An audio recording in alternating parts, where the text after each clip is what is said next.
What's good, everybody? You know what time it is. Your boy Jeffrey L. Boney here for another hot edition of Real Talk Junkies Live. Make sure you share the link with all of your friends, all of your family, your foes, your enemies. It doesn't matter. Everybody needs to check out Real Talk Junkies on today. And of course, I always encourage you, like you always do, to chime in on the chat, ask your questions, make your comments, so we can have a lively and engaging discussion. Also, want to encourage you to go check out the link, forwardtimes.com. Again, that's forwardtimes.com. So you can check out the latest news for and about the black community. And of course, you can always engage with yours truly, Jeffrey L. Boney, at our website, jeffreylboney.com. Again, that's jeffreylboney.com. And pick up my latest book, Don't Argue With Me, a no-nonsense approach to the issues in the black community. All right, y'all, we got about to get into some real serious conversation and discussion. You know, there's all this discussion. Matter of fact, if you paid attention, you see on yesterday, it was reported that the mayor of Chicago, Lori Lightfoot, lost her bid for re-election. Matter of fact, she's the first mayoral candidate in 40 years that has not won re-election in the 40-year period of Chicago politics. Why did I bring that up? Because one of the things that she, I guess, suffered from in this particular re-election bid is the fact that crime has increased under her 4-year tenure. Matter of fact, she only garnered 17% of the overall vote out of the individuals, the 4 individuals that were running for mayor this go round. And that 17% represents all the things that have happened under her watch, with murder, the murder rate being up, major crimes as far as assault and theft being on the rise, and many other things, aggravated assaults and all that stuff being significant. So crime has been a pretty big issue. But a lot of discussion has been centered around not only crime, people have been running on it, it's been politicized, not only in Chicago, but across the country and right here in the state of Texas and in Harris County. Someone who's been following a lot of the things centered around the court system, criminal justice, of course, the bail reform conversation, has been a gentleman that is a expert in a lot of these fields. A lot of people probably don't even know who this guy is, but he is a major player in the world of criminal justice research, and the conversations around a lot of these things that we hear and we talk about. And that's none other than Dr. Howard Henderson. He is the founding director of the Center for Justice Research at Texas Southern University. Let's welcome him to Real Talk Junkies today, y'all. Give it up, Dr. Howard Henderson. Appreciate it. What's going on, good sir? Good, man. Appreciate it. All right. And did I mention that he was a proud member of Omega Psi Phi Fraternity Incorporated? All right. Anyway, wanted to put that out there. But welcome to Real Talk Junkies. Appreciate it, man. You heard what I talked about, the mayor. Chicago is not going to get another term. A lot of the things centered around what people said cost her this re-election is crime. The increasing, so there's a lot of people who are blaming Democrats for the issues surrounding crime, and not just in Chicago, but right here in Houston, Harris County area. So what has been your observation of this politicization of this crime narrative, or the issues surrounding crime? Yeah, I mean, first of all, man, appreciate, the opportunity to come and chat with you. We've been trying to do this for a while, right? Absolutely, man. So it's always good to... you international, man. No, man, all over the world. It's always good to talk to folks like yourself, man, that get it, right? Yeah. That crime narrative is a complex situation, because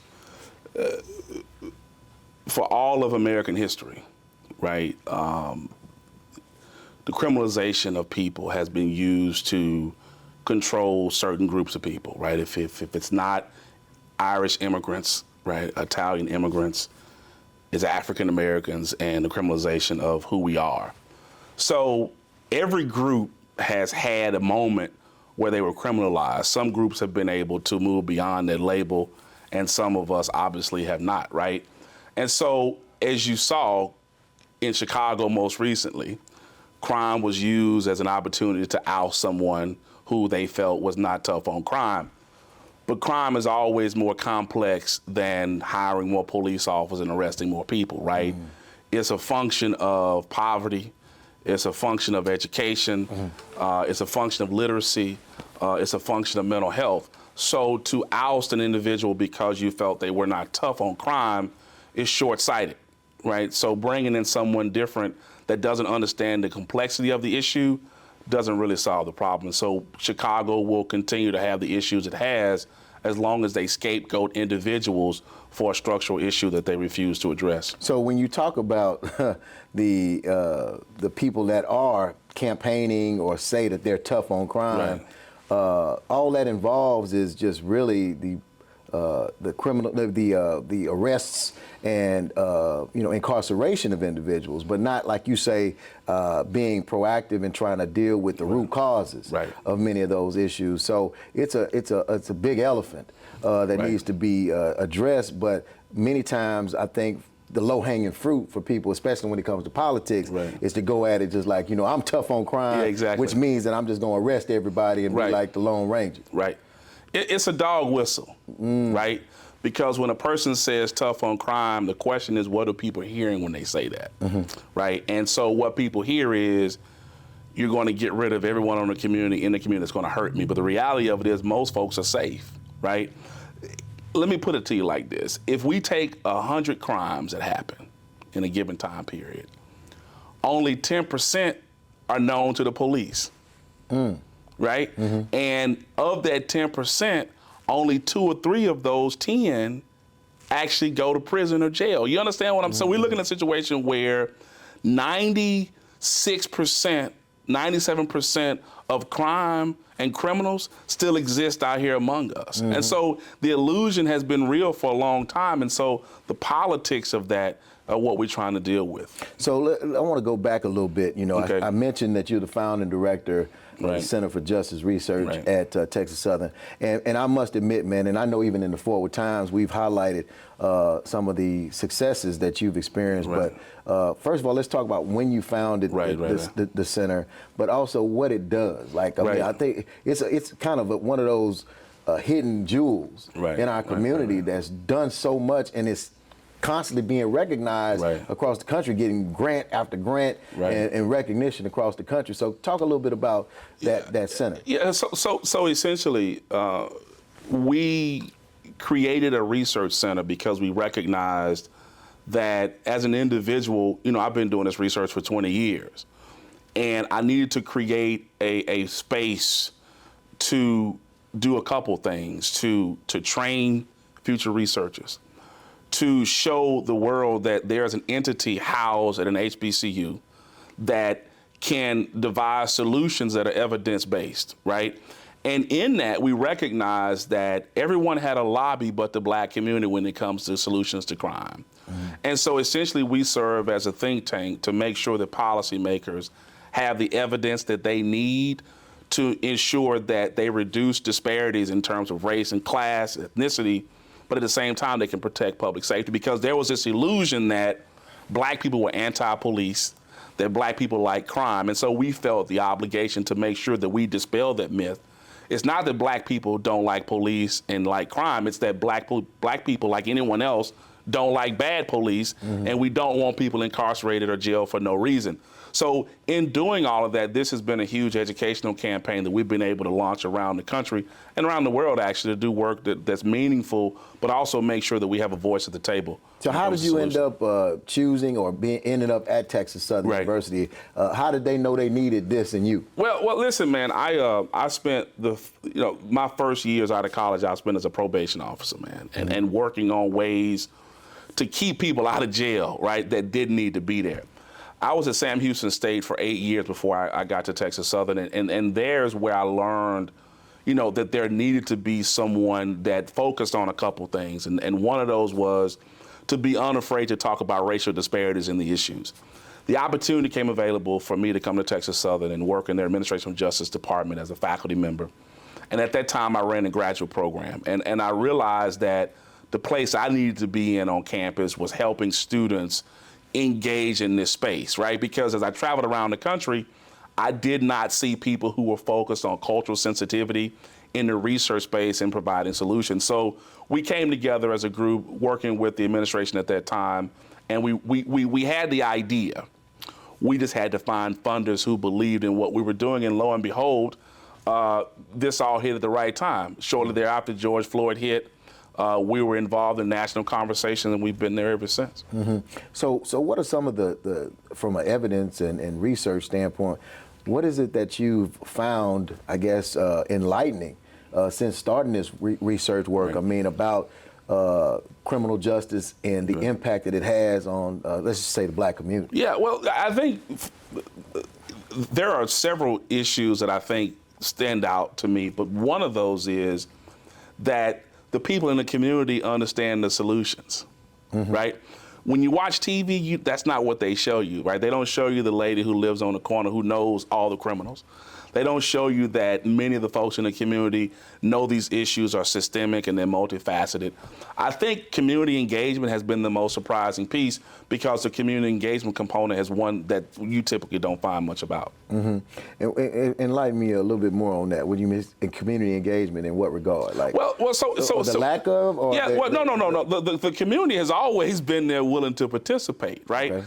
The system has been unwilling to allow them opportunity to sit at the table to devise solutions, right? So when we travel around the country, we're working with different police departments. They house all the solutions within the police department. We're like, no, that's not the issue. We need you to make sure that the community feels comfortable enough to have conversations with you. And we found that the more engagement you have in the community, the greater your likelihood of reducing crime. So how do you decide on what issues you're going to tackle or research? Right.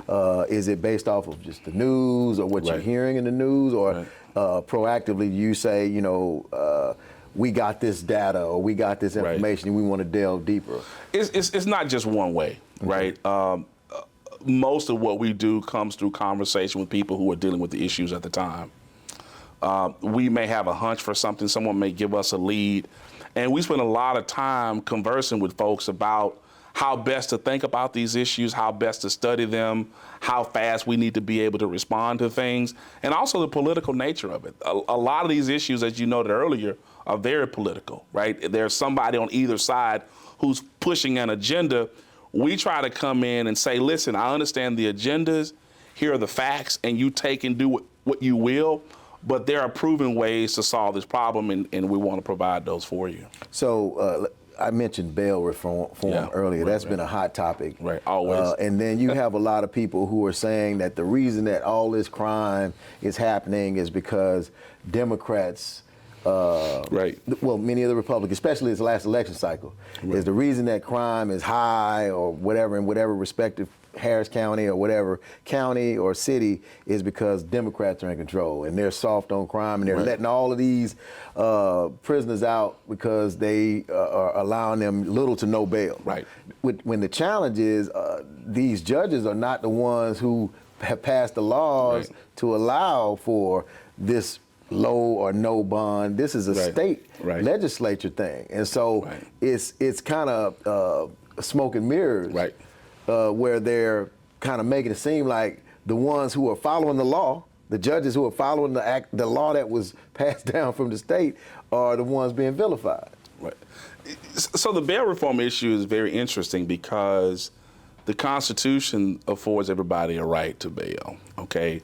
And it's interesting that people who are strict constitutionalists are saying, don't worry about the Constitution when it comes to bail reform. Like, there are some people who don't deserve bail in their eyes. So there's a philosophical and a moral flaw there, right? Because you say on one hand, we're going to follow the Constitution, the letter of the law, but yet when it comes to bail, you don't want to do that, right? You want to say that there are some people who don't deserve bail. Here's the fact. The reality of it is most folks that get out on bail go to work, they go home, they don't bother anybody. They're successful individuals in the community. There's a very small percentage of those individuals, very small percentage, they get out and commit heinous crime, but that's what makes the news, right? And because the people who are pro-bail reform haven't done a great job marketing the facts and making sure people understand that, then people use that as an example of the reason why we don't deserve to have bail for certain individuals. So with the work that you do and the stats and the facts that you provide, you would think that many of these community organizations, advocates, activists would kind of, I guess, align themselves with you. I mean, maybe they are, I don't know. But they would align themselves to a think tank like yourself in order to to push, advocate, market, as you just mentioned, the need for these reforms or these changes, if necessary. Why do you think that is, or hasn't been? Maybe it is. Yeah, maybe I don't know. So we have to always be careful about alignment on one side or the other, right? We have found that most of these groups already know the facts. Like, they've been dealing with these issues for a long time. They've been dealing with solutions. They've even organized, nonprofit think tanks, nonprofit service groups to address these issues, such as housing, homelessness, employment, and whatnot. It's the policymakers who have lobbyists who are always pushing for an agenda that circumvent the power of the folks in the community. That's who we speak a lot to, because we found that we can go to any nonprofit in the city. They know the solutions to the problem. They may not have the data to support it, but you have to walk that line and be very careful there. So you say you deal with the policymakers. We deal with policymakers, we deal with agency heads, we deal with community groups too when they need our help. We found they already know the answer, though, in many of these cases. So if in fact, you mentioned about many of these policymakers having lobbyists, and they're pushing a particular agenda. If their agenda is to remain status quo or to move in a direction that is negatively impactful to certain groups, black, brown, low to moderate income, poor, disadvantaged individuals, then how does you working with those policymakers make a difference? And are you able to identify to the public, look, we provided this information to these policymakers, but yet they're choosing to go in a particular direction? Yeah, I'll give you one example. All right, there was congressional gridlock on reform efforts because of the George Floyd movement. One group was saying, "Hey, look, these police reform measures, we can't implement them. They're too left. They're too liberal. The crime rate's going to go up." And the other group was saying, "Well, no, because the negative effect of this, we need to be able to counter some of these issues." We were able to go in and say, "Listen, here's the data. Crime is not just an urban black phenomenon, but it's a rural white issue as well, right?" Through educating policymakers on both sides about what it really looked like, now you have more congressional support for the Clean Slate Act, for example. So a lot of this is about education. When you look at the lobbyists who are running around Washington, D.C. or in Austin, they're typically presenting one side of the issue, right? What we have found is when you educate policymakers about what this issue really is, they oftentimes make different decisions. But there are some hot button issues that are not going to move on anytime soon. But there are some ways that you can convince people that the facts are what they are, and there's some line to agree. For example, the Clean Slate Act, right? Like, there are very few people now who don't recognize a need for reentry reform, right? Everyone, that train's left the station. The gridlock now is what we do with bail. The gridlock now is what we do with prosecution. So there's some issues that we've seen a lot of movement for, and there's issues that we are still fighting. You know, one of the issues that I've been an advocate for, and it frustrates the hell out of me, I'll be frank with you, and has for many, many years, is the mandatory minimum sentencing issue. There are, and I don't know if you paid attention, but I wrote about this, I want to say maybe about 3-4 weeks ago, maybe a little longer.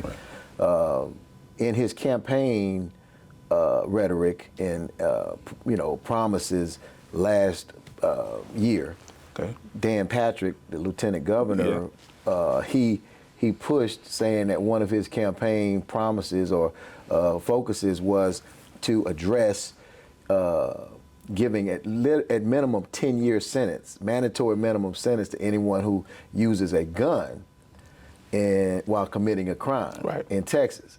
Now, the problem I have with this is for the last 2 legislative sessions prior to this one, there was a push for open carry and then the quote-unquote constitutional carry, where you could just have no license, no permit needed. You just, anybody that's 21 and over could carry a gun. And so if you give everybody access to these guns, and they commit a crime, he didn't specify what kind of crime. You know, is it running a red light? Is it, driving under the influence? I mean, I don't know but if you have a gun in your possession, which you now don't have to even have a permit for, and you commit a crime, you talking about a minimum 10-year mandatory minimum sentence. Right. There are many individuals.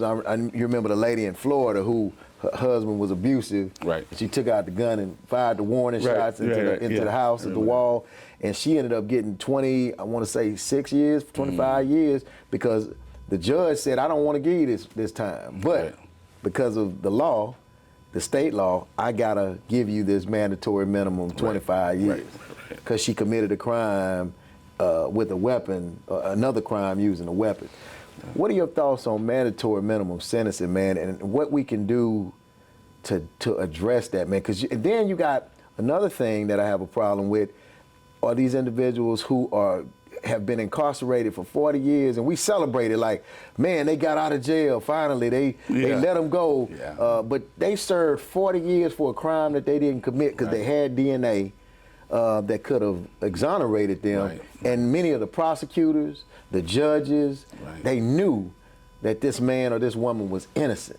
But they kept them in their free labor and gave them a few dollars to justify this 30, 40 years of prison. So I know that's two separate issues, but I'll let you talk about it. They're really one and the same, and I'll explain why. You know, I've been writing about mandatory minimums for 20 years. And, you know, you can check the record. 2001, we wrote about mandatory minimums across the country, all right, and the negative effect it had as a result of the war on drugs and who was being incarcerated and why for no reason, and you saw the ballooning of our incarceration rate. That's a double-edged sword because on one hand, you want judges to have discretion, right, to reduce those minimums down when there's situations like the one in Florida where a lady shot the warning shot. But you also need a way to hold judges accountable to a standard, right?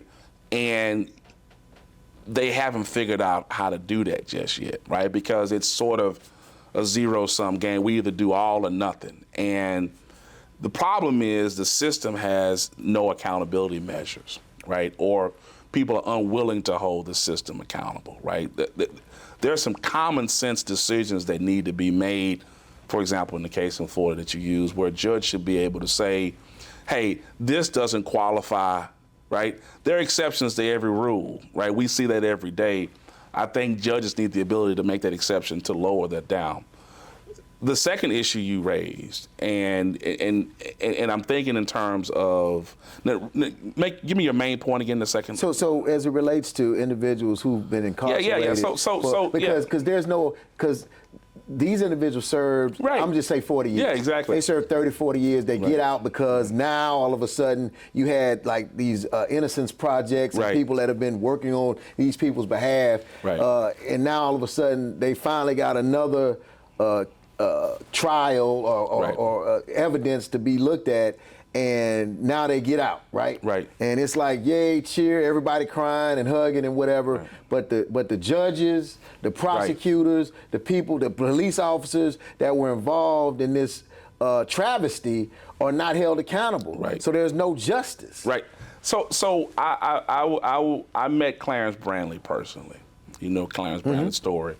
In Conroe, he was a janitor supervisor and went to work one Saturday, and they blamed him for killing a white girl, raping her in the restroom at the game. Come to find out he didn't do it.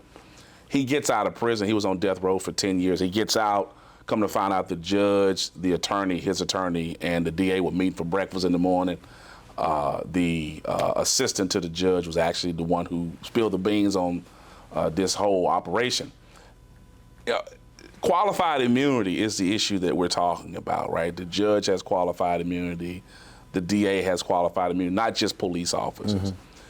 We got to change that, because how can you have legitimacy in a system where everybody can't be held accountable when they do wrong, right? And so if you look, everything is put in place to make sure that people who are government officials are protected. But I don't think that was the original intent, to protect them when they're doing illegal things, right? That's just been applied, so it begins to question, why are they protected? Why do we protect them? And so I think those conversations we need to have more of, because there's no way that a judge or a DA who knew this person was innocent and sentences someone anyway for 20 years should get off by paying them $20 million of our own money anyway. So I think there's a deeper conversation we can have, and that deeper conversation is, why do we continue to allow the protection of these individuals who are obviously operating in bad faith? Yeah, because I'm just thinking that from a research standpoint, those two things are something that really need to be looked at. I know you say you've been writing about mandatory minimum, so I know you have a ton of information and research, and of course, over the past 20 years since that time you wrote, it's probably gotten worse, right? Because incarceration is still happening at a greater level, in my opinion. Of course, not at the same way as the war on drugs, but it's still happening. Right. But this whole thing about looking into how many cases are currently right now being challenged in the court system.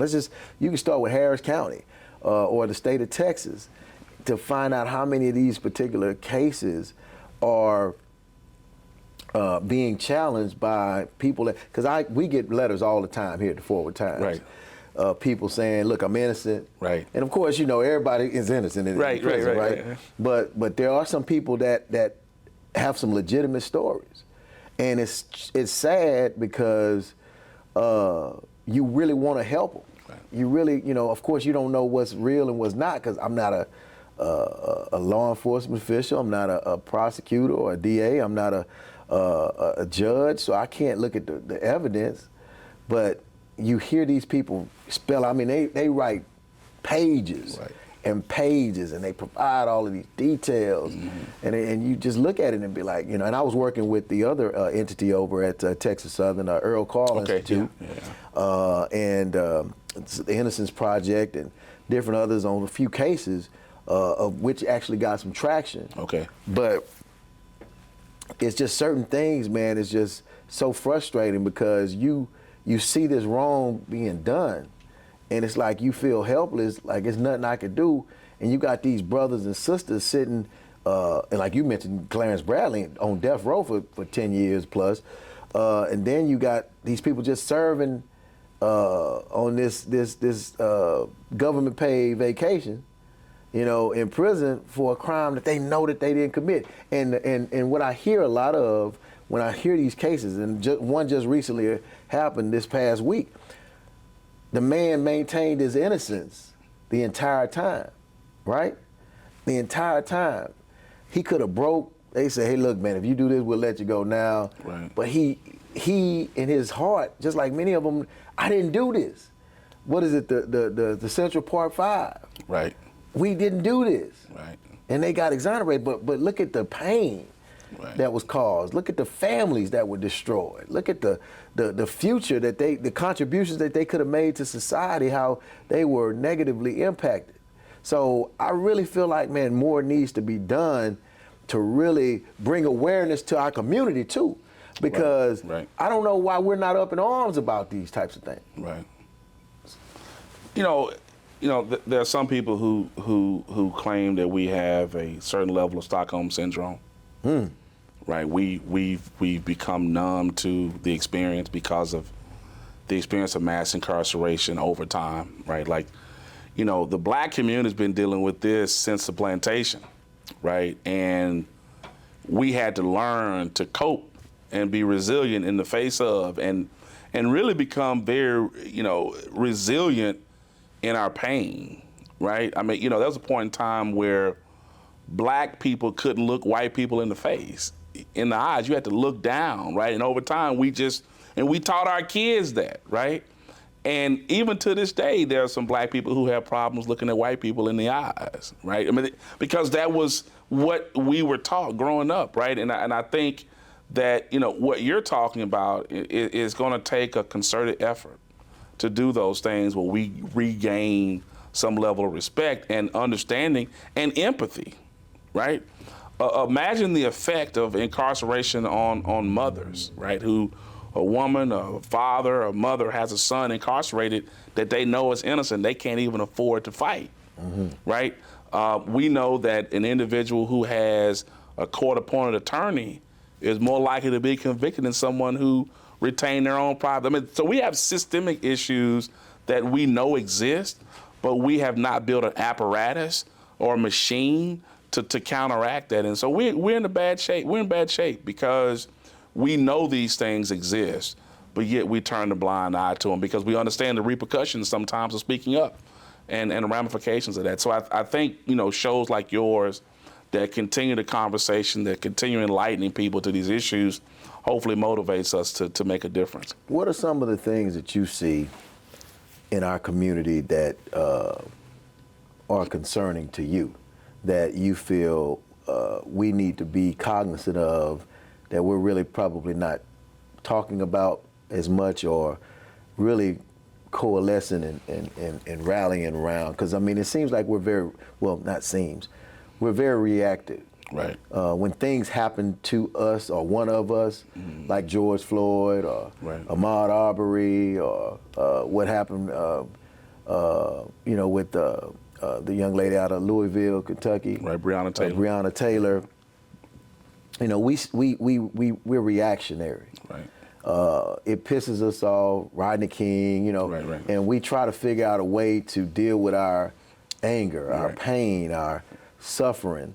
And it's always looked at, in my opinion, where, many of the powers that be will say, oh, just let them just blow off some steam. They're going to riot for a hot second, and then they just going to calm down and just go back to normal. It's kind of like that dog that run after the car, and he get, and then the car stop, and the dog just turn around and go back to where they came from because there's nothing else to run after. There's nothing else to do. Like, what do you do now? And I feel like that's the way many of them view us. And so I know that there has to be some things that you see that we need to be more proactive and concerned about. And in doing your research, what are some of those things, or just period, as a black man, as a person, what do you see that we need to be talking about, thinking about? That's a loaded question. Well, good. Because we can never forget that the way we are is because of what we've been through, right? So there are folks who will come out and they'll say something about black people should be doing this and that, but they are overlooking the fact that we're simply responding to our conditions and our experiences, right? And I think the thing that frustrates me the most is that we don't universally understand that, right? We don't understand that in order for us to deconstruct what we're dealing with now, we have to understand how we got here. And how we got here is through an intentional, a longitudinal, long-term attempt to annihilate us as a people and to suppress our experiences and our feelings. I think the biggest issue, if I had to name one, would be the fact that race is an illusion for a caste system that exists in this country. And if you're poor, if your skin is black, brown, then you are intended to be who you are when you die, as you were when you were born. And I think that if we can understand the caste piece, we can begin to deal with these issues head on. But until we understand that race is an illusion for a class system that was created to suppress people and keep us in a working class, then we're going to overlook every opportunity to fix that problem. So how'd you get to here? You were doing research. You're the founding director of the Center for Justice Research, and and as I stated earlier, being recognized nationally for your work. What made you get into this work? What made this your passion area, where now you are recognized as such? But have you always had this view, or what was the trigger? That's a funny question, but. It's not just one thing, right? I remember growing up, man, and we all grow up and there's a point in time in our evolution where we begin to see the parting of ways of friends and family, right? Some go this way, some go the other way. And I remember when a cousin of mine crack had just come on the scene. I ain't gonna never forget this. And he said, man, I got this new stuff, man. We're going to buy some Jordans. And I was like, man, I don't know about that. Because I didn't know what crack, but he had a couple, I don't know where he got them from. I don't know if they were real, but he had a couple cracked rocks in his hand. It was like, man, we're going to buy some Jordans. And I was like, them Jordans look nice, but I was like, man, I don't know if that's going to work. I don't know what made me say that, right? And, man, it wasn't a year. Man, he was going to juvenile, man, and been in and out ever since. And, I think, a lot of this is destiny, man, in terms of understanding why we are where we are. But, I wanted to understand what it was that made him think that was going to be the way to make it out. Because we had more positive examples than we had negative examples. And I think that, because of our experiences, some of us make a set of decisions that are different than others. And some of us have people who serve as mentors to us. So I think, my mom, being a hard worker and showing me that there is no easy way through this thing of life, that you need to be good to people and you need to help where you can. I think that was very important for me. But along the way, man, I've been blessed to have people show me the way, I could have been blessed the other way and had people not show me the way, but I think some of us who have opportunities can't forget that some of this is because of divine intervention and having purpose on your life. So why this route though? I mean, what were you always like, this is what I want to be when I grow up? Yeah, absolutely not. Yeah. No, absolutely not. I don't know. It's funny because I don't know anybody who's doing what they thought they'd be doing 20 years ago or 30 years ago.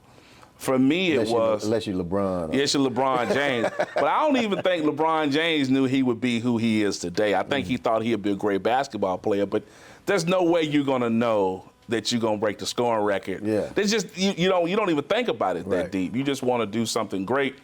What I found, though, is I think if you focus on being effective is a better goal than being specific about what it is that you're doing.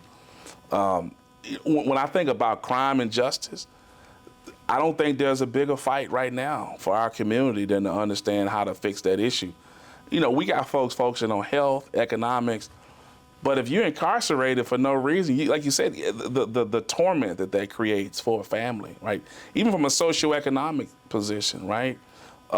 It's been debilitating to us for a long time. I mean, from the plantation, when we left the plantation as a people, we were arrested for stealing chickens. I mean, just all sorts of black codes, right?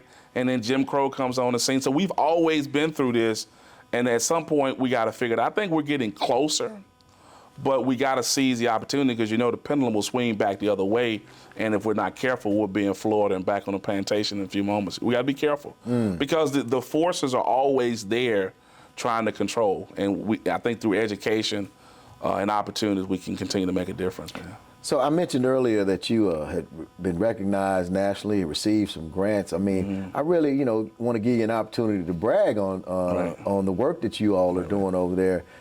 Tell us a lot more about the Center for Justice Research and how you've been recognized. I know there's been a lot of coverage on some of the stuff they're doing. So talk about some of the recent things. Man, I think as a people, it's not natural for us to be braggadocious, right?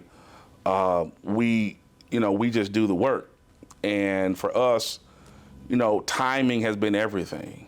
The people that I work with, my team of students, staff, and faculty, not only at Texas Southern, but around the country, we've been able to do some good work and be recognized for doing that work. Because criminal justice is a local issue, right? 85–90% of all justice is local. It's not federal. And so when you look at it from that perspective, it makes you understand why it's important for us to be connected to the community.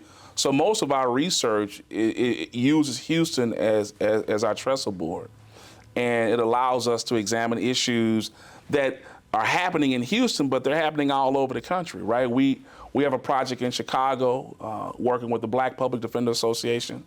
And we're looking at a needs assessment in Chicago, trying to understand through the community lens what's going wrong there. We're conducting a needs assessment in the city of Houston to understand how all these pieces fit together, what are the needs of Houston. But we also have prosecutor research that we're looking at around the country about, how do prosecutors best divert people from jail and prison, and from an economic standpoint, how much money is being saved in doing that. So we have a myriad of projects that I think if people were able to, not only visit our website and follow us on social media, but we're engaged in these conversations because we need voices who understand the need for equity to be existing in our justice system. And so we're in those spaces. So it pulls us a lot of different directions. We try to stay in the middle of the road and do the work and finish the projects, which we've been able to do, but the need is ever coming. And so, tomorrow, it won't be Nichols. Tomorrow it'll be someone else's name, right? Like we moved on from George Floyd. So every day there's a new person to discuss, to serve as a centerpiece for injustice. And so we want to be able to deal with the root cause of these issues. So hopefully one day we can no longer have those. And what is that website? Well, it's tsu.edu/justice research. Again, it's tsu.edu/justice research. Or we on all the social media outlets at CJ Research TSU. And again, I want to go back to, there's been some recent grants. And yeah, I know. Yeah. Can you talk about those grants? Yeah. So, we, Arnold Ventures just recently funded us to conduct a needs assessment. Not a needs assessment, sorry about that, but a national study on prosecutor diversion programs. Designed to better understand how prosecutors can divert people from jail and prison so that those numbers come down, the negative consequence of incarceration is minimized, and they can help people stay in the community but get the treatment that they need.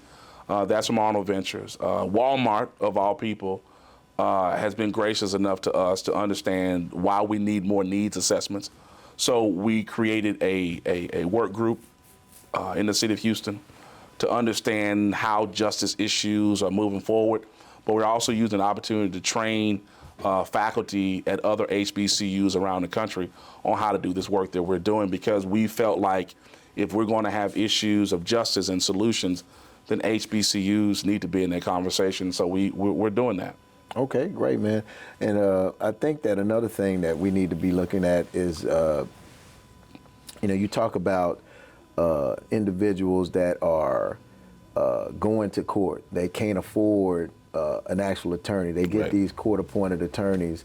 And I know there's been this discussion back and forth about between the Harris County District Attorney and the Commissioner's Court about, the need for more prosecutors and also people that are part of the what do they call them? The Public Defender's Office. Right. And so, where are we on that?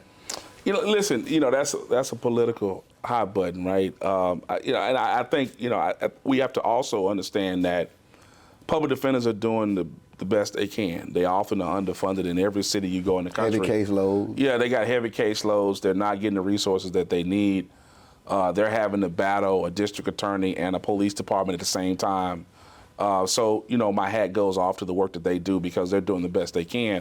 But with heavy caseloads, there's only so much that they can do. The politics in that space is what muddies the waters, right? Because, someone may say, hey, we need more prosecutors, right? But the concern on the other side is if we give you more prosecutors, does that mean you're going to incarcerate more people, right? And so I think, I think the more education we have, the more people understand how these pieces work together. At the end of the day, I think more oversight of everybody is what we need. We need community level work groups to serve as individual groups who have oversight, but they also need subpoena power because they need to be able to have power to force people to provide information to them. And I think that there should be no entity that's able to put someone in prison or jail that doesn't have oversight. And I think the more oversight you have, the better off the system operates and the more equity that you find in those spaces. And you brought up something very, very interesting, great segue, because I was going to ask you next about after George Floyd, I'll just speak about Houston. Right. There was a group that had been convened by Mayor Turner of individuals looking about police enhancements or modifications or reforms. And so they came out with their recommendations. And so some of that was implemented, or at least it was stated it was implemented. So, when you look at the what is it, the oversight board with subpoena power or whatever. It seems like it's just been a group that's there. It hadn't moved the needle at all significantly. And so it's really like nothing has really changed. Officers are not being held accountable, through this group.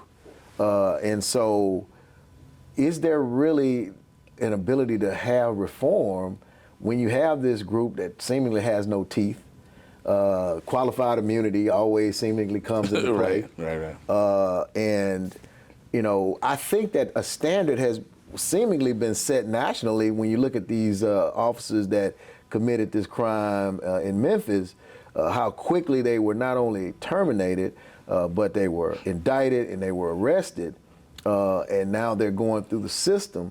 But it seemed like qualified immunity went out the window when it came to them. You could say it's because they was black. I don't know, but at the end of the day, it seemed like that's the new standard. That should be the new standard across the board, across the United States. So, what's the good of having an advisory group or some sort of a group that's been appointed that doesn't have subpoena power or any teeth in it? It's no good at all, actually. Like if the group doesn't have subpoena power, then it exists in name only, right? Just a resume bill. Pretty much, and it's to appease the general public. But I think there are some deeper structural issues that are keeping true reform from happening, right? A lot of this that you're talking about is a byproduct of legislation that's been passed. I always recommend people go and read the legislation in place to make sure that police unions maintain power. Because in order to change a police union contract, it's not just a matter of the mayor making a change. The unions got to agree with it, right? And you also have to get legislators to agree with it. So in Texas, it's a very difficult phenomenon that we need to educate people more about how that operates. But it's not just as easy as the mayor saying, hey, this is going to change. I was a member of that task force that the mayor put together, and I think working on that project, there were some things we were able to do that actually do make a change. So, for example, I chaired the body camera subcommittee. And in that subcommittee, we recommended that they reduce the time that they spend between sharing video to the general public. And they did that, and that makes a difference because the public knows no matter what happens, you only got a time frame to show us this video. So whatever you're going to do, you got a short window to do that. Those kind of things need to happen more. With these advisory boards and these groups that are in charge of ensuring that the system operates as it should, if there's no subpoena power attached to that group, then there's no good to it because they can't force anything. And so we have competing forces here, and the only way to make that change is to give the groups power to make that change. Yeah, because it's frustrating, man, when you know that there are some challenges out here and these officers are seemingly kind of, allowed to go back to work as if nothing really happened. Right. And, you have these families that are grieving, that are suffering, that, I wrote a piece a few years back that actually got national attention, won an award, 2 awards, matter of fact, called Blood Money for Black Lives. Okay. And the piece that I wrote was centered around the fact that a lot of these people, and I did my own research and studied and found that all of these particular families, going back to like Oscar Grant in California, all the way up to even locally here, a few cases, the cities and the municipalities provided money, millions of dollars in some cases, to just kind of settle with the families. But the officers were not held accountable. They were either no bill, they were never indicted, they were found not guilty in certain cases, like Philando Castile in Minnesota. And you look at Alton Sterling down in Baton Rouge. And so I just, Eric Garner in New York, I just started following those cases. And you see that all of them were given, the families were given money. Right. And it's almost like a precedent was being set that, oh yeah, you can kill black folks and just pay them off with taxpayer dollars. The city councils had or were forced with having to pay either out of their general fund or insurance those families off, where the officers didn't have to pay anything, not even pay the price for their alleged crime. I bring that up because I've written here recently, even as early as this year, I wrote about the fact that I believe that officers need to be given or forced to have some sort of insurance. Right. That why should the taxpayers have to pay for their crime, for their negligence, for their making this decision that negatively impacted these people's lives, like what happened to George Floyd up in where he was at in Minnesota. Right. So I just think that if we do that, it would force if you're a barber, you got to have a license, and you can have that revoked and stripped if you commit an error. You have to take a what is it called, a Hippocratic oath? Right. As a doctor. As a doctor, right. As a lawyer, you can have your license stripped and be disbarred for something that you do wrong. Right. So why is it that officers, law enforcement officials, can just get away, in essence, with murder and not be held accountable and have something stripped or taken away from them, or have to have some sort of liability insurance of some sort to, I guess, if you have so many, just like when you're driving a car, hell, if you have so many DUIs or accidents, the premium goes up, and you're like, I can't afford this. You know what I'm saying? So I just think that something has to be done, man, where you got to put more accountability on these law enforcement officials. No, I agree. I think if you go to our website, there's a report there on this very issue, and one of our advisory board members, Dr. Rayshawn Ray, put this together for us because he understood this same issue you're talking about. And we use insurance companies is in essence regulate police behavior, because if a police officer is high risk of committing these acts, then the insurance premium will be so high that they can't afford it, and so they won't go into policing. Until we hold police officers, until we hold judges, until we hold district attorneys accountable for misconduct, we're going to have these issues, right? Because the system has said we're going to absorb the liability for these individuals. Right. You and I pay for it, and the individual continues on. That's why we need a national misconduct database where we can track officers who've been fired for these reasons. The research tells us that less than 1% of officers are responsible for all the lawsuits against police office departments. So they could essentially get rid of those officers and still maintain the level that they want to maintain. But that tells us that they're protecting something deeper than just misconduct. We wrote an article a couple years ago entitled Wicked Overseer. And it was the historical legacy of the slave patroller and the overseer on a plantation, and how some of those characteristics have evolved into policing as we see them today. We wrote this. This came out of the Yeah, we wrote this a couple years ago. Oh, wow. Yeah, and so I need to read that one. And I'll share it with you. But I think we have to understand where this mentality came from, right? Where people, police for a period of time, were able to do whatever they wanted to do to people, and there were no repercussions. I mean, people forget Bull Connor was a police superintendent. Mm-hmm. He was like what we would consider to be sort of a sheriff in some regard. Policing has a long history with racial oppression, and we don't understand that. And so because we don't understand it, we can't identify it and get rid of it, because most folks don't know this. Mm-hmm. And I think the more we educate, the more you do what you do, the better off we'll be, man. And it's one thing you can't do is you cannot sway the general public away from support of police and fire. Oh yeah, public it's safety. Not gonna happen. Yeah, and so in essence, it's almost like they could do no wrong. Right. Even if there's wrong being done, with that less than 1% being, the bad apples. Right. But it's the fact that the good apples are not saying anything about the bad apples. But look at it this way. On every job, there are people who are bad apples. On every job. I don't care if you go to Walmart, Target, H-E-B, police department, university, there are always people on the job that are bad actors, okay? And the issue is that the criminal justice system does not have adequate whistleblower protection. If an officer knows that a fellow officer is bad and he or she goes and report that officer, look at what happens to that officer. They get ostracized. Blackball. I met a lady a few years ago who was a Houston Police Department officer. Same thing, whistleblower. She lost her job, lost her retirement. So those things. Yes, people know what happens when you do that, and so that prevents people from being honest about their experiences and what they see on the job. Absolutely, man. Listen, we could talk for hours and days. Yeah, let's do it. We got time. But you know what?